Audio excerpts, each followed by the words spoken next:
안녕하세요. 오늘 우리가 함께 나눌 말씀은요, 공주중앙 선결교회 야고보서 강해 설교 그 8번째 시간입니다. 주제는 바로 우리 삶을 이끄는 두 가지 지혜에 대한 아주 강력한 메시지예요. 우리 마음속에서 늘 두 개의 목소리가 들려오잖아요. 그 목소리의 정체가 도대체 뭔지 오늘 한번 제대로 파헤쳐 보겠습니다. 설교는 바로 이 질문으로 시작합니다. 인생의 중요한 순간, 당신의 삶은 누구의 조언을 따르고 있습니까? 어떠세요? 중요한 결정을 내릴 때, 아니면 누군가와 갈등이 생겼을 때, 내 안에서 속삭이는 그 목소리, 과연 누구의 목소리인지 한 번쯤 깊이 생각해 보게 되죠. 그럼 첫 번째 파트, 당신의 조언자는 누구입니까? 부터 시작해 볼게요. 설교 말씀에서는요, 이 내면의 갈등을 아주 흥미롭게 풀어내는데요. 마치 우리 안에 두 명의 서로 다른 조언자가 있어서 우리가 그중 누구의 지혜를 따를지 선택하는 문제라고 설명합니다. 네, 바로 이 비유가 오늘 말씀의 핵심이에요. 우리 마음속에 두 명의 조언자가 있다고 상상해 보세요. 한 명은 하늘로부터, 다른 한 명은 땅으로부터 와서 계속해서 우리 생각과 행동에 영향을 미치면서 서로 다른 길을 제시하고 있다는 거죠. 그럼 성경에서 말하는 진짜 지혜, 이 소피아라는 건 대체 뭘까요? 야고보서는요, 정말 놀랍게도 그게 지식이나 스펙으로 증명되는 게 아니라고 말해요. 바로 행동과 성품으로 증명된다는 겁니다. 더 구체적으로는 지혜에서 비롯된 온유함으로 행하는 그 선한 행실, 바로 그걸로 보여주라는 거죠. 온유함이라고 하면 보통 좀 약하고 무른 이미지를 떠올리기 쉽잖아요. 근데 설교에서는 전혀 다른 아주 강력한 비유를 사용합니다. 바로 잘 훈련된 군마예요. 어마어마한 힘을 가졌지만 주인의 통제 아래 완벽하게 움직이는 말처럼 진짜 온유함은 하나님의 통제 아래에 있는 강력한 힘을 의미하는 겁니다. 자, 그럼 이제 우리를 잘못된 길로 이끄는 첫 번째 조언자, 땅의 지혜의 목소리는 어떤 특징이 있는지 한번 구체적으로 들어보겠습니다. 이 목소리가 우리 삶에 가져오는 결과는요, 결국 시기와 다툼, 그리고 혼란뿐입니다. 야고보서 3장 14절은 땅의 지혜가 품고 있는 두 가지 치명적인 독소를 정확하게 짚어내요. 바로 독한 시기와 이기적인 야망. 쉽게 말해서 하나는 남 잘 되는 거에 배아파하는 마음이고요. 다른 하나는 어떻게든 남을 밟고서라도 내 이익만 챙기려는 이기심인 거죠.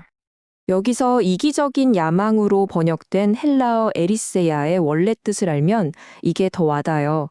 이 단어가 원래는 자기 편의 이익만을 위해서 싸우는 그런 당파적인 정치인을 묘사할 때 쓰였다고 해요. 자기 주장이 너무 강해서 결국 분열을 일으키고 마는 그런 독선적인 태도를 말하는 겁니다. 그리고 야고보서는 이 지혜의 출처에 대해 정말 무서운 진단을 내립니다. 이 구절 좀 보세요. 이런 지혜는 위로부터 온 게 아니라 땅의 것이고 정욕의 것이고 심지어 귀신의 것이라고까지 말해요. 그만큼 파괴적이라는 뜻이겠죠? 자, 이렇게 어둡고 파괴적인 지혜가 있다면 그 대안은 뭘까요? 이제 완전히 차원이 다른 아름다운 지혜, 두 번째 조언자인 하늘의 지혜에 대해서 한번 살펴보겠습니다. 하늘의 지혜는 이렇게 8가지 아름다운 성품으로 나타나요. 땅의 지혜가 시기와 다툼을 낳는 것과는 정말 선명하게 대조되죠. 첫째, 성결하고 또 화평하며 관용하고 양순합니다. 그리고 자비와 선한 열매가 가득하고 편견과 거짓이 없다고 말합니다. 설교에서는 이 8가지 특징 중에 특히 2가지, 관용과 양순에 주목하는데요. 관용은 다른 사람의 약점이나 실수를 부드럽게 감싸주는 마음이고요. 양순은 내 생각이 맞다고 확신이 들어도 공동체 평화를 위해서 기꺼이 다른 의견에 귀 기울이는 그런 열린 마음을 말해요. 고집센 자기 주장과는 정반대죠. 여기서 설교 말씀이 아주 중요한 점을 짚어주는데요. 이 8가지 성품은 우리가 막 노력해서 만들어내야 하는 일종의 체크리스트가 아니라는 거예요. 이건 우리가 하늘의 조언자, 그러니까 하나님의 지혜를 따를 때 우리 삶에 자연스럽게 맺히는 열매와 같다는 겁니다. 자, 그럼 이제 가장 중요한 부분으로 넘어가 볼게요. 우리가 어떤 조언자를 선택하는지에 따라서 우리 삶에 어떤 구체적인 결과, 즉 열매가 맺히게 되는지 그 차이를 직접 확인해 보겠습니다. 이 표를 좀 보세요. 두 지혜의 결과가 정말 극명하게 갈리죠. 땅의 지혜를 따르면 그 끝에는 혼란, 그리고 온갖 악한 일들만 남아요. 그런데 하늘의 지혜를 따르면요, 평화 속에 심겨져서 결국 의의 열매라는 엄청난 수확을 거두게 된다는 겁니다. 이건 비교가 안 되네요. 그렇다면 하늘의 지혜를 따르는 사람은 어떤 사람일까요? 설교에서는 이들을 피스메이커, 즉 평화를 만드는 사람이라고 부릅니다. 깨어진 관계나 갈등의 현장에 적극적으로 뛰어들어서 회복을 만들어내는 사람들이라는 거죠. 이제 마지막 파트입니다.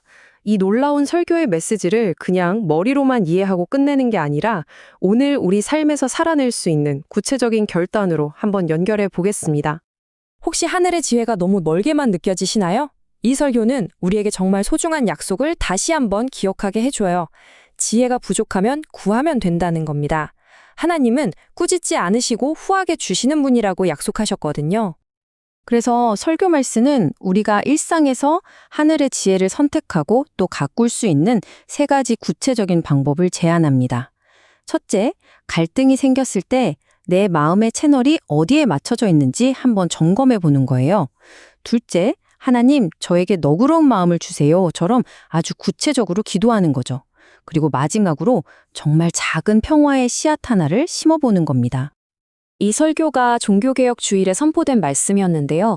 그래서 이 역사적인 문구를 인용하면서 우리의 마음을 개혁하는 선택이 단 한 번으로 끝나는 게 아니라 매일매일 계속되어야 하는 과정이라는 걸 강조하고 있습니다. 오늘 설교 말씀에 대한 분석을 마무리하면서 이 질문을 여러분 각자에게 드리고 싶습니다. 이 모든 메시지가 그냥 이론으로만 남지 않으려면 우리 삶에 직접 적용되어야 하잖아요. 이번 한 주 당신의 삶에 어떤 평화의 씨앗을 심으시겠습니까? 오늘 야고보서 강해의 설교를 통해 살펴본 것처럼 우리 삶의 열매는 결국 우리가 어떤 지혜의 목소리를 따르느냐에 달려 있습니다.